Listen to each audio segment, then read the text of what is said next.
At Next Practice, as you've come to understand, we're about helping you scale your business and reduce the drama in your business. That's what we're about. Today's webinar and the sequence of webinars that will follow, we're talking about our Infinite Growth Program. And I'm really pleased to bring along and welcome Candice Swaceland, our Head of Customer Experience here at Next Practice. And she's going to walk us through what the actual Infinite Growth Program and what it has to offer you. So thank you.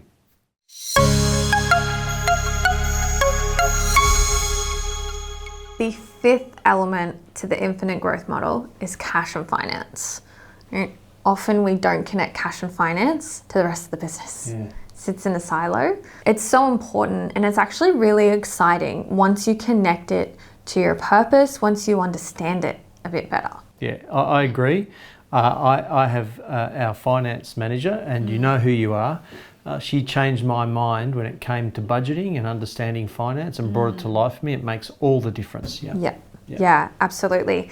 And I want to make note that it's cash and finance, right? Cash is its own element because doing financial activities is very objective, right? They're there to objectively look at the business and its state and its balance, right? Managing cash is a different story. You know, you can, what they say, grow broke. Yeah, oh yes, sucks cash. Growth sucks cash. So when you go to these elements of hiring, all the things we've talked about so far are kind of expensive activities, right? And if you don't hold the cash, both to grow and also have that reservoir of cash to take you through any hard times, then there's, you know, you're not going to be able to scale to that next level, and it'll be really tough. But it's also just about understanding cash. Yeah, great, because I think what you said there, whatever forecast I put in place pre-2020, out of 2023 is a different ball game because of COVID. And we're not alone, and a lot of businesses went to the wall because they didn't factor in that cash reserve to see them through that hard time, change things, whatever it might be, budgets, payments, gardening leave, or whatever it might be, to keep the business afloat. Yeah, it's true. But I just want to say that again, as we know, growth sucks cash. Just like letting go of the strategy and the tactical and allowing other people to understand what's going on. You need to do the same with finance, right? We see a lot of gatekeeping with finance. There's only certain people allowed in the room. And then that creates a real disconnect from the person functioning every day. One, what they bring to the business and what their, you know, tangible return on investment is. But also it creates like a lot of secrets. So often when we create our one-page plans, people will be apprehensive about sharing that with the rest of the business. But we are in the age of transparency. True. Right? True. And it's the same with your finance, right? Every person should understand whether they're doing a good job every day. That includes the people element, that includes the strategic element, the operational element, and the cash and finance element, right? Fantastic. I'm glad you said that because I can't do it alone. Therefore, logically, for those people, if you have the right people in the right seat doing the right things, they're going to ask, what can I do to address an issue or enhance that number or that action? It's helped carrying the load, and it is such a relief to have that. And that it only comes with that transparency. Exactly. And that trust, you know, people aren't trying to steal from you. No, that's right. Not if you're running a business that's like, and protection from that is another story. That is a different story. But that trust element is huge in every part of what we've been talking about. But the fact is, that input is invaluable from those people because it can't be a focus group of one. In any marketing, sales, delivery, finance, HR, it can't be a focus group of one. We are collectively an organisation. All an organisation is a group of people coming together with a sole focus. Shared purpose, shared purpose. That's probably a better way to put it. As a scenario, if you've got, let's say, a marketing manager and you want them to achieve X, Y, Z, and they create this beautiful plan, or this tactical plan of how to achieve that, and then you say no, and it's budget-wise, that's so deflating I can imagine, yes. Yeah, that's so deflating. And even when you look at the individual employee coming up with ideas, they come up with these great ideas. Yes, we're going to do this. And then there's no transparency in the budget. They don't actually know the bounds of what they're coming up with. Right. So they need to have that understanding. So it's less of a letdown. It's less of a personal interaction when you're coming up with ways to improve on the business and invest in those improvements. Right. You could go to the whole business and say, we've got $10,000 to invest in cybersecurity. Come up with your best ideas to make that happen. Much better way to approach it. Right. Be careful what you wish for, but ask the question. Yeah. Maybe in business we need a yes day too. I'm a no fun mum. I'm not giving them a yes day. Generally, you've got a P&L, right? What we need to do is connect our purpose to our finance and our cash, which is very tough. But once you do that, managing cash is a lot easier, right? When you've got a plan for something, it feels less burdensome.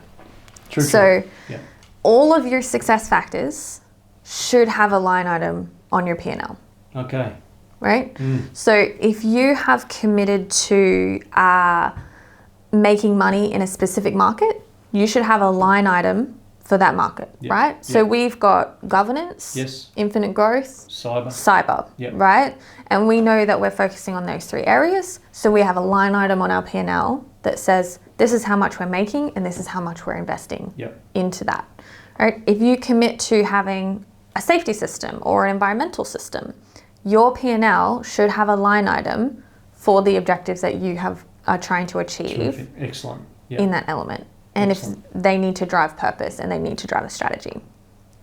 Because you can set a big fancy strategy, but unless you have the cash invested in that, and you're seeing a return in that, because then that gives you the power then each month, each quarter, when you look at your finances to go, all right, this is the investment.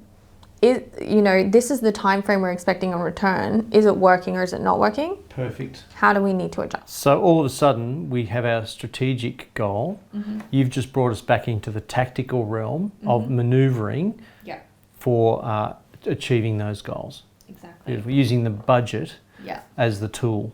Beautiful. But a cash element that's really important to focus on is when you invest versus when you get a return. Okay. Right? Positive versus negative cash conversion cycles. Yes. If you're negative cash conversion cycle, that means from when you invest in the product or the service versus when you get paid is 30 days. If you have a positive cash conversion cycle, it means they paid you before you delivered. So in the service-based industry, you can kind of achieve that, but obviously if you're a product-based industry, you have to have the product first. Yeah, that's right. That's true. That's true. To set it up. But it's interesting, the service-based industry, where you can equal commitment to the service. Could be a deposit, could be a portion payment, whatever it is, but at least you're getting cash forward to project into the project, which I think is a wonderful way to do it. A lot of people will do and charge. I think there's got to be some equal amount of risk in that, and that's where you can get a deposit or a part payment, half payment, full payment would be ideal. Exactly. And that relates to your scoreboard and your critical numbers. The data needs to drive that too. Again, going back to the scoreboard. Exactly. Scorecard, dashboard, whatever you want to call it.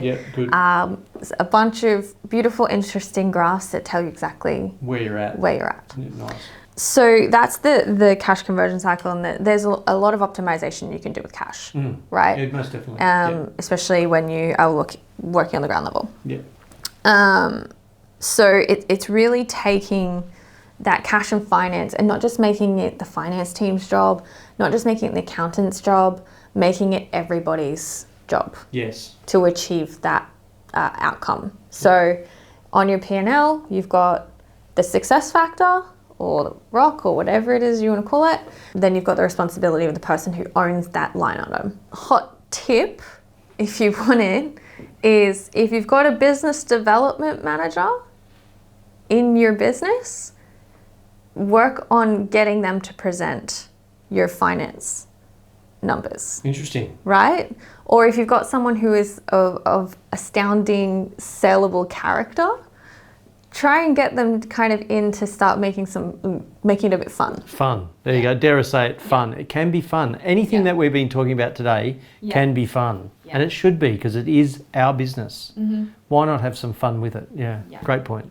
Thanks again for joining us for our inaugural webinar, and thanks Candice for your input. That's fantastic. Breaking down those 5 elements and bringing it to life. I just wanted to assure you that this isn't the end. What we intend to do is run follow-up webinars, breaking down each of those 5 elements in more detail and showcasing the tools that you can use in helping to scale your business and reduce the drama in your business with all the ingredients we've been speaking about today, which is just, it's been excellent. Thank you, Candice. I just want to remind you that an opportunity for you digesting this webinar is to reach out to us and message us, because we can actually provide you with a foundation review, or what we call a business health check, to give you an idea of where you sit against those 5 elements. Out of that, you'll learn a lot about your business and yourself, quite possibly, and then that becomes the work that you can undertake to improve ultimately. A part of that is a complimentary 1-hour consultation, and you simply reach out for us and we book a time, sit down with you either face-to-face or in this day and age, of course, over the screen can be done, but using that checklist as a bit of a measure. Very valuable tool, free for you, just reach out. Thanks so much, and we'll see you soon.